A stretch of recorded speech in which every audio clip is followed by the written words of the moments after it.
नमस्कार दोस्तों, खबर है कर्मचारियों को लेकर। शीघ्र ही कर्मचारियों के लिए महत्वपूर्ण घोषणा करने वाले हैं भूपेश बघेल। भूपेश बघेल शीघ्र ही कर्मचारियों के लिए महत्वपूर्ण घोषणा करने वाले हैं। किसानों की तरह प्लेसमेंट संविदा अनियमित कर्मचारियों को सौगात दे सकते हैं। सीएम भूपेश बघेल चुनावी साल में मास्टर स्ट्रोक लगा सकते हैं। 2018 की चुनावी साल में संघर्ष की तपन से मिली सफलता से 4.5 साल बाद भी भूपेश बघेल तरोताज़ा दिखाई दे रहे हैं।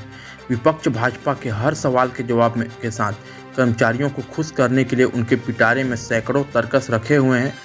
अब पिछले 1 साल से मिल रहे ग्रामीण क्षेत्रों के फीडबैक से कांग्रेस खेमे में खासा उत्साह देखा जा रहा है। राजनीतिक जानकारी की माने तो भूपेश है तो भरोसा है को कायम रखने के लिए सीएम कर्मचारियों के लिए कोई बड़ा फैसला लेकर कर्मचारियों का भरोसा जीत सकते हैं। भूपेश बघेल ने इस बार अंतिम बजट पेश की। चूँकि यह बजट चुनावी साल का बजट है तो स्वाभाविक है कि लोगों को फायदा ही फायदा होगा।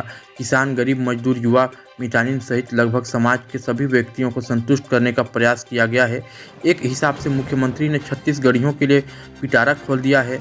हर वर्ग को संतुष्ट करने का प्रयास किया गया है। वहीं भूपेश बघेल ने किसानों का धान 4700 के दर से खरीदने की घोषणा कर आने वाला चुनाव फिर से बाजी मारने की कोशिश की है। दूसरी तरफ कांग्रेस के अंदर खाने से जानकारी मिल रही है कि भूपेश बघेल एक मास्टर स्ट्रोक चलाने वाले हैं कि प्रदेश में कार्यरत प्लेसमेंट कर्मचारियों को लेकर भी अतिशीघ्र घोषणा करने वाले हैं।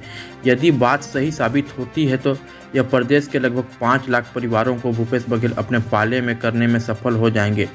घोषणा के मुताबिक प्लेसमेंट कर्मचारियों को जिनकी सेवाएं 3 से 5 साल के बीच हो चुकी है उनको नियमितीकरण का फायदा मिल सकता है, और जिनकी सर्विस कम है वे उक्त अवधि पूर्ण करने के उपरांत इस हेतु पात्र हो जाएंगे। वैसे भी भूपेश बघेल ने राज्य के युवाओं को होली के पहले मुख्यमंत्री ने बड़ी सौगात दे चुके हैं। राज्य के 12वीं पास युवाओं जिनकी वार्षिक आय 2.5 लाख रुपए तक होगी उनको हर महीने 2,500 रुपये का बेरोजगारी भत्ता दिए जाने की घोषणा भी इस बजट में उन्होंने की है, जिससे राज्य की युवाओं में काफ़ी खुशी देखी जा रही है। लेकिन पिछले चुनावी घोषणा पत्र के समय एक हाथ में गंगा जल और एक हाथ में चुनावी मैनिफेस्टो लेकर उन्होंने कहा था कि हम 10 दिन के अंदर कर्मचारियों का नियमितीकरण करेंगे। उसके बाद उन्होंने कहा था कि पहला साल किसान का होगा, दूसरा साल कर्मचारियों का होगा, मगर ऐसा नहीं हुआ। लेकिन अब ऐसा माना जा रहा है कि अनियमित कर्मचारियों के साथ प्लेसमेंट कर्मचारियों को भी इसका फायदा मिलने की उम्मीद है। कभी भी भूपेश बघेल इसकी घोषणा कर सकते हैं। नियमितीकरण पर मुख्यमंत्री भूपेश बघेल ने विधानसभा में जानकारी दी है।